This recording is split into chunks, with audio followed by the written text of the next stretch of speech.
ये जो कहानी है, इसे एक चेतावनी समझिए।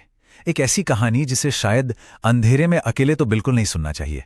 काश काश उन तीन दोस्तों को पता होता कि मजे मजे में की गई एक छोटी सी नादानी उनकी जिंदगी की सबसे बड़ी और हाँ, आखिरी गलती बनने वाली है।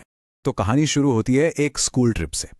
स्टूडेंट्स और टीचर से भरी एक बस शिमला जा रही थी और बीच रास्ते में घने अंधेरे में बस खराब हो गई। अब रात इतनी हो चुकी थी कि आगे जाना तो मुमकिन था नहीं, तो सबने फैसला किया कि पास के ही किसी होटल में रात गुजार ली जाए। और वो होटल, वो जगह बिल्कुल सुनसान थी। मतलब ऐसा लग रहा था जैसे दुनिया से एकदम कटी हुई हो। चारों तरफ बस ऊंचे ऊंचे पेड़ और पहाड़। खैर, सबने अपने अपने कमरे लिए, डिनर किया और सोने चले गए। अब इन्हीं में से एक कमरे में था आयुष, अपने दो जिगरी दोस्तों अमन और रोहन के साथ। जब वो अपने कमरे में पहुंचे ना, तो उनकी नजर खिड़की पर पड़ी और खिड़की से बाहर जंगल के ठीक बीचों बीच चांद की रोशनी में चमकती हुई एक झील दिखाई दे रही थी। बस उस झील को देखते ही उन्हें अपनी पिछली स्कूल ट्रिप याद आ गई।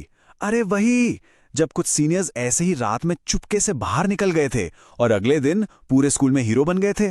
तो बस इन तीनों ने भी फैसला कर लिया कि वो भी कुछ ऐसा ही तूफानी करेंगे। और जैसे ही रात गहरी हुई और होटल का गार्ड सो गया, ये तीनों दोस्त दबे पांव बाहर निकल पड़े। होटल से देखने में तो लग रहा था कि झील बस पास में ही है, पर ऐसा था नहीं। करीब 1 घंटा हो गया था उन्हें चलते चलते, और वो घना जंगल, वो तो जैसे खत्म होने का नाम ही नहीं ले रहा था।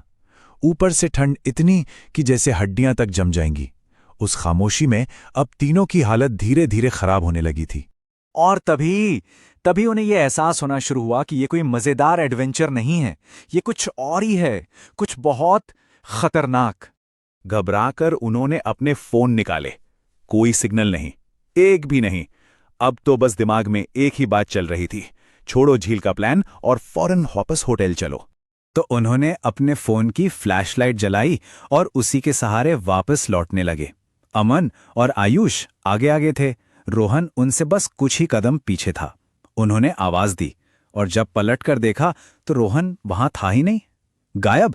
तभी अचानक पास में ही सूखी पत्तियों पर किसी के तेजी से दौड़ने की आवाज आई। सर्र! दोनों का दिल दहल गया। वो बहुत डर गए थे, पर रोहन को ऐसे अकेले भी तो नहीं छोड़ सकते थे ना। तो उन्होंने हिम्मत की और उस आवाज के पीछे भागने लगे। कुछ दूर जाकर वो दौड़ने की आवाज बंद हो गई। चारों तरफ फिर से वही भयानक सन्नाटा।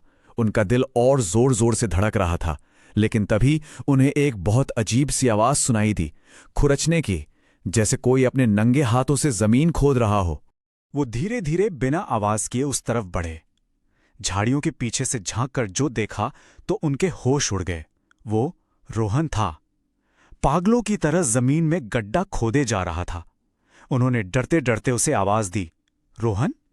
और जैसे ही वो उनकी तरफ मुड़ा, उसकी आंखें, वो पूरी तरह से काली थीं, जैसे आंखों की जगह बस 2 काले गड्ढे हों। अमन हिम्मत करके जैसे ही रोहन को छूने के लिए आगे बढ़ा, रोहन जोर से चीखा और उसे एक झटके में पीछे फेंक दिया। फिर रोहन को अजीब से दौरे पड़ने लगे और वो वहीं बेहोश हो गया।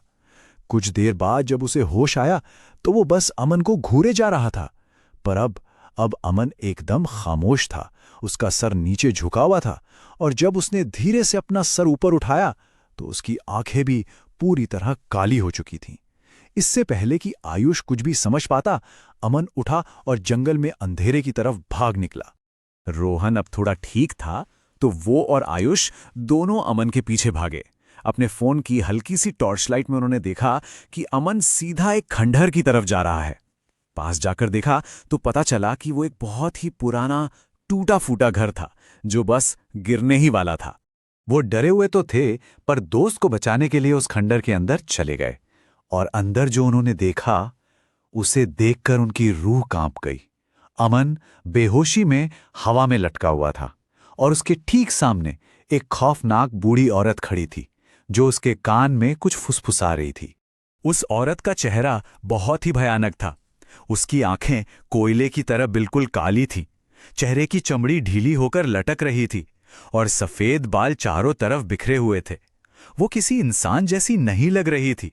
उसे देखते ही दोनों के होश फाख्ता हो गए और वो उल्टे पैर वहां से भागे। वो औरत भी उनके पीछे लग गई। जब उन्होंने पलटकर देखा तो वो मंजर और भी भयानक था। वो बूढ़ी औरत किसी कीड़े की तरह अपने हाथ पैरों पर रेंगती हुई तेजी से सीढ़ियों से नीचे आ रही थी। वो किसी तरह उस घर से बाहर निकले और वापस जंगल में भागने लगे। बस भागे जा रहे थे, ये सोचे बिना, ये जाने बिना कि वो कहाँ जा रहे हैं। उन्हें बस उस घर से, उस चीज से दूर जाना था। और भागते भागते उन्हें ये एहसास ही नहीं हुआ कि वो कब उसी झील के किनारे पहुंच गए जिसकी तलाश में ये पूरा ड्रामा शुरू हुआ था। इसे ही कहते हैं किस्मत का क्रूर मजाक। और घबराहट में, अंधेरे में दोनों का पैर फिसला और वो सीधा झील के बर्फीले पानी में जा गिरे। गिरते ही उन्हें लगा जैसे पानी के नीचे से कोई उन्हें अपनी ओर खींच रहा है। आयुष ने तो जैसे तैसे खुद को छुड़ा लिया और किनारे पर आ गया, पर रोहन, उसकी आंखों के सामने रोहन पानी में समाता चला गया और वो बेचारा कुछ नहीं कर पाया। ये सब देखकर आयुष वहीं बेहोश हो गया। अगली सुबह जब उसकी आंख खुली तो वो वापस उसी होटल के कमरे में था। उसे कुछ समझ नहीं आया।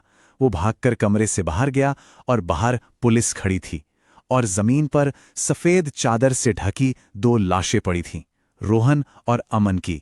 पुलिस के लिए तो ये बस एक हादसा था, मिस एडवेंचर, पर पास के गांव वालों के लिए उनकी कहानी कुछ और ही थी। एक ऐसी कहानी जो वो अपनी पीढ़ियों से सुनते और सुनाते आ रहे थे। वो बताते हैं कि कई साल पहले उस जंगल में एक अकेली बूढ़ी औरत रहती थी। पास के ही गांव के कुछ लालची लोगों ने उसका घर हड़पने के लिए उसे बेरहमी से मार डाला और उसकी लाश को उसी झील में फेंक दिया। कहते हैं तब से रात के वक्त कोई भी उस जंगल की तरफ जाने की हिम्मत नहीं करता। कहते हैं कि उस बूढ़ी औरत की आत्मा आज भी वहीं भटक रही है, अपने बदले की आग में जलती हुई, और वो इंतजार कर रही है किसी अगले मेहमान का